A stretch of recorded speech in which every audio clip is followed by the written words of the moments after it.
എൻ്റെ പേര് സജി. ഞാൻ മാനന്തവാടിയിൽ നിന്ന് വരുന്നു. ഇതെൻ്റെ വൈഫാണ് ഷീബ. 2023 ഷീബ ഉടമ്പടി എടുത്തത്. ഞാനെടുത്തിരിക്കുന്നത് 2023 2023 ഷീബ ഉടമ്പടി എടുക്കുന്ന അവസരത്തിൽ എനിക്ക് യാതൊരു വിശ്വാസമോ കാര്യങ്ങളോ ഒന്നും തന്നെ ഉണ്ടായിരുന്നില്ല.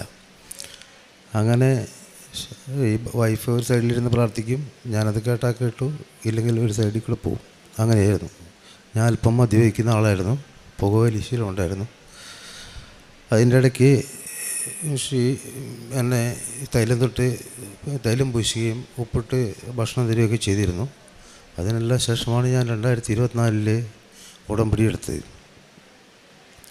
ഉടമ്പടി എടുത്തതിന് ശേഷം എനിക്ക് കൂടുതൽ ദൈവത്തോട് എടുക്കാനും ബൈബിൾ വായിക്കാനും കുറച്ചും കൂടെ അടുത്ത് മാതാവിനോട് ചേർന്നിരിക്കാനും എനിക്ക് അവസരം ലഭിച്ചു. അതിനു മുന്നേ ഞാൻ ബൈബിൾ എന്ന് പറഞ്ഞത് കൈകൊണ്ട് തൊട്ടില്ലാത്തൊരു വ്യക്തിയാണ്. ഇപ്പോൾ 2 നേരം അല്ലെങ്കിൽ 3 നേരം ഒക്കെ ബൈബിൾ വായിക്കുകയും അത്യാവശ്യം കാരുണ്യ പ്രവൃത്തികളും പാവങ്ങളെ സഹായിക്കാനും എന്നെ കഴിവിനനുസരിച്ച് പാവങ്ങളെ സഹായിക്കാനും ഭക്ഷണം കൊടുക്കാനും ഹോസ്പിറ്റലുകളിലും ഒക്കെയായി ഞാൻ ചെയ്യാറുണ്ട്. എനിക്ക് 1,10,00,000 രൂപ കടമുണ്ടായിരുന്നു. ആ കടം മാറിയത് ഈ 1 മാസത്തിന് മുന്നെയാണ്.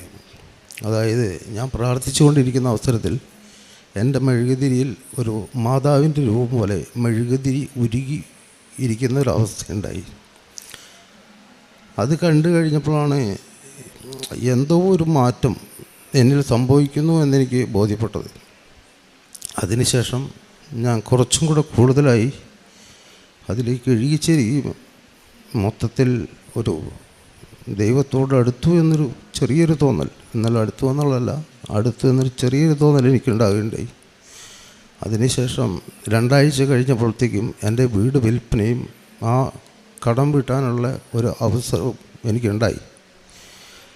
അതിനുശേഷം എനിക്കൊരു ചെറിയൊരു വീട് എടുക്കുന്നതിന് വേണ്ടി വയനാട്ടിൽ പല സ്ഥലങ്ങളിലും മാനന്തവാടി, ബത്തേരി, കൽപ്പറ്റ എന്നിങ്ങനെയുള്ള എല്ലാ സ്ഥലങ്ങളിലും ഞാൻ പോയി. പക്ഷേ എനിക്കൊന്നും റെഡിയാകുന്നില്ല. അതിലും ചെറിയൊരു വീട് എടുക്കണം എന്നുള്ളൊരു കാഴ്ചപ്പാടിൽ മാത്രമാണ് പോകുന്നതൊക്കെ 2 നിലയും എൻ്റെ സാമ്പത്തികം എന്നെ അനുവദിക്കാത്തൊരവസ്ഥയൊക്കെ ആയിരുന്നു. കൊളകപ്പാറ എന്നൊരു സ്ഥലത്ത് എൻ്റെ ഒരു ഫ്രണ്ട് പറഞ്ഞുകൊണ്ട് ഞാൻ ജസ്റ്റ് ഒരു വീട് പോയി നോക്കാനിടയായി. ആ പോകുമ്പോൾ തന്നെ ആ വഴിക്കോട്ട് ഇറങ്ങുന്ന അവസരത്തിൽ അവിടെ തന്നെ മാതാവിൻ്റെ ഗ്രോട്ടോ. ആ മാതാവിൻ്റെ ഗ്രോട്ടോ കണ്ട് നേരെ ആ സ്ഥലവും വീടും പോയി കണ്ടു. ഞങ്ങൾക്ക് ഇഷ്ടപ്പെട്ടു. ഞങ്ങൾ അതിന് അഡ്വാൻസ് കൊടുത്തു. എല്ലാ കാര്യങ്ങളും ഭംഗിയായി ഇതുവരെ നടന്നു. ഇനി ആ വീടിന് കുറച്ച് പണികളുണ്ട്, അതെനിക്ക് ചെയ്തു തീർക്കണം. അതെൻ്റെ മാതാവ് എനിക്ക് നടത്തി തരും. അപ്പോൾ എനിക്ക് പറയാനുള്ളത്, ആരും ഉടമ്പടി എടുത്താൽ ഊരിപ്പോകാത്തൊരവസ്ഥയിൽ ഉറച്ച് നിൽക്കുക, എല്ലാം മാതാവ് നടത്തി തരും. എനിക്ക് ഒരു കാരണവശാലും എനിക്ക് മുന്നോട്ട് പോകാൻ പറ്റും എന്നെനിക്കൊരു യാതൊരു ബോധവും ഉണ്ടായിരുന്നില്ല. എനിക്ക് എങ്ങനെയൊക്കെയോ ഞാനിവിടെ എത്തിപ്പെട്ടു, എന്നെ മാതാവ് രക്ഷിച്ചു. ഇത്രയാണ് എനിക്ക് പറയാനുള്ളത്. പിന്നെ പ്രേക്ഷിത പ്രവർത്തനമായി രോഗികളെ സന്ദർശിക്കുകയും കുറച്ച് അതിഥി മന്ദിരങ്ങളിൽ അരിയും സാധനം അങ്ങനെയൊക്കെ കൊടുക്കുകയും പാവപ്പെട്ടവർക്ക് സാമ്പത്തികമായി സഹായിക്കുകയൊക്കെ ചെയ്തിട്ടുണ്ട്.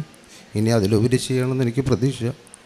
ഇനി എനിക്ക് മാതാവിൻ്റെ അടുത്ത് വരണം, സാക്ഷ്യം പറയണം എന്നൊരാഗ്രഹമുണ്ട്. ജെറമിയ പ്രവാചകൻ്റെ പുസ്തകത്തിൽ നിന്ന് 32-ാം അധ്യായം 40-ാം തിരുവചനം പറയുന്നു: ഞാൻ അവരുമായി ശാശ്വതമായ ഒരു ഉടമ്പടി ഉണ്ടാക്കും. അവർക്ക് നന്മ ചെയ്യുന്നതിൽ നിന്ന് ഞാൻ പിന്തിരിയുകയില്ല. അവർ എന്നിൽ നിന്ന് പിന്തിരിയാതിരിക്കാൻ എന്നോടുള്ള ഭക്തി ഞാൻ അവരുടെ ഹൃദയത്തിൽ നിക്ഷേപിക്കും. ദൈവം ചെയ്യുന്ന വലിയ ഒരു വാഗ്ദാനമാണ്. നാം ഉടമ്പടിയിലായിരിക്കുമ്പോൾ ഞാൻ അവരിൽ നിന്നൊരിക്കലും പിന്തിരിയുകയില്ല, ഞാൻ അവർക്ക് എപ്പോഴും നന്മ ചെയ്തുകൊണ്ടേയിരിക്കും, അതിൽ നിന്ന് ഞാൻ പിന്തിരിയുകയില്ല, എന്നോടുള്ള ഭക്തി അവർക്ക് എപ്പോഴും ഉണ്ടായിരിക്കണമെന്നാണ് എൻ്റെ ആഗ്രഹം എന്നൊക്കെയാണ് ദൈവം പഴയ നിയമത്തിൽ പറയുന്നത്. പുതിയ നിയമത്തിലേക്ക് ഈശോ പറയുന്നതും ആഗ്രഹിക്കുന്നതുമെല്ലാം അതുതന്നെയാണ്. നാം ഉടമ്പടിയിലായിരിക്കുമ്പോൾ നാം ഒരിക്കലും ഈശോയിൽ നിന്ന് അകന്നു പോകാൻ ഈശോ ആഗ്രഹിക്കുന്നില്ല. ഞാൻ പലപ്പോഴും ഓർക്കാറുണ്ട്. ചില വളരെ പ്രായം ചെന്ന ചേട്ടന്മാരൊക്കെ വന്ന് കുർബാനയ്ക്ക് ഏറ്റവും മുന്നിൽ വന്ന് നിൽക്കുന്ന ഒരു അനുഭവം. അവർ കൈകൂപ്പി പിടിച്ച് എന്നും എത്ര വർഷം കഴിഞ്ഞ് ആ പള്ളിയിലേക്ക് വീണ്ടും ചെല്ലുമ്പോഴും ആ ചേട്ടൻ്റെ സ്ഥലം അത് തന്നെയായിരിക്കും. ഒരു ദിവസം ഞാനൊരു ചേട്ടനോട് ചോദിച്ചു, ചേട്ടാ എന്തുകൊണ്ടാണ് ഇങ്ങനെ എപ്പോഴും ഒരു സ്ഥലത്ത് തന്നെ, കുട്ടികൾ വന്നാൽ പോലും ചേട്ടൻ മാറി കൊടുക്കുന്നില്ലല്ലോ? അപ്പോൾ ആ ചേട്ടൻ എന്നോട് പറഞ്ഞത്, ഞാൻ ചെറുപ്പം മുതൽ ഇവിടെ വന്നിരിക്കുന്നതാണ്. ഈശോ എന്നെ ഇവിടെ വന്ന് നോക്കുമ്പോൾ ഞാനിവിടെ കണ്ടില്ലെങ്കിൽ ഈശോയ്ക്ക് വേദനിക്കും. അങ്ങനെയുള്ള അനുഭവങ്ങളിലൂടെ നാം ഉടമ്പടിയിലേക്ക് കടന്നു വരുന്ന ഒരുപാട് മക്കളെ നാം കാണുന്നുണ്ട്.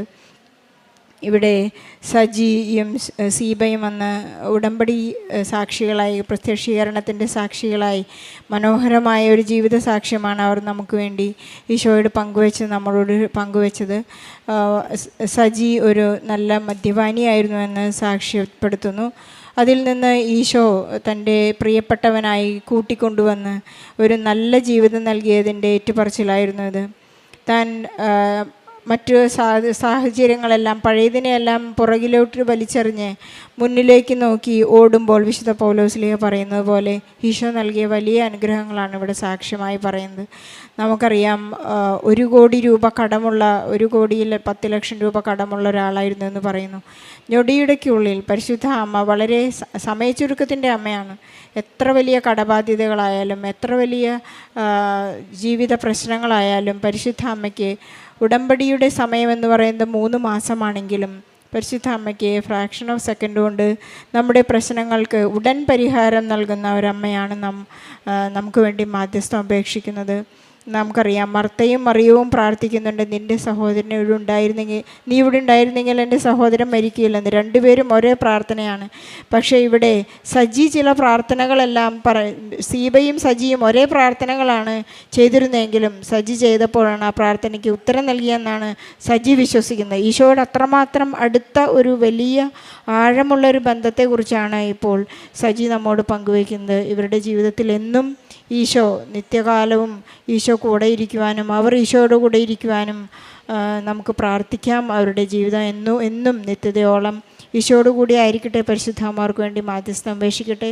ഈ സാക്ഷ്യം കേട്ടുകൊണ്ടിരിക്കുന്ന നമ്മുടെ എല്ലാ നിയോഗങ്ങളെയും ഈ സാക്ഷ്യത്തോട് ചേർത്ത് വെച്ച് നമുക്ക് പ്രാർത്ഥിക്കാം. ഈശോ നമ്മുടെ ജീവിതത്തിൽ ഇടപെടട്ടെ. സീബയ്ക്കും സജിക്കും ഈശോയ്ക്ക് നന്ദി പറഞ്ഞുകൊണ്ട് വലിയൊരു കയ്യടി നൽകി പരിശുദ്ധ അമ്മയ്ക്ക് ഈശോയ്ക്കും സാക്ഷ്യം നമുക്ക് സമർപ്പിക്കാം. അത്യപൂർവ ദൈവാനുഭവങ്ങൾ ഇനി നിങ്ങൾക്കും സ്വന്തം. ഈ യൂട്യൂബ് ചാനൽ ഇതുവരെ സബ്സ്ക്രൈബ് ചെയ്തിട്ടില്ലെങ്കിൽ ഇപ്പോൾ തന്നെ സബ്സ്ക്രൈബ് ചെയ്യുക. ഈ വീഡിയോ ഇപ്പോൾ തന്നെ നിങ്ങളുടെ സുഹൃത്തുക്കൾക്ക് ഷെയർ ചെയ്തുകൊണ്ട് കർത്താവിൻ്റെ പ്രേക്ഷിതരാകുക.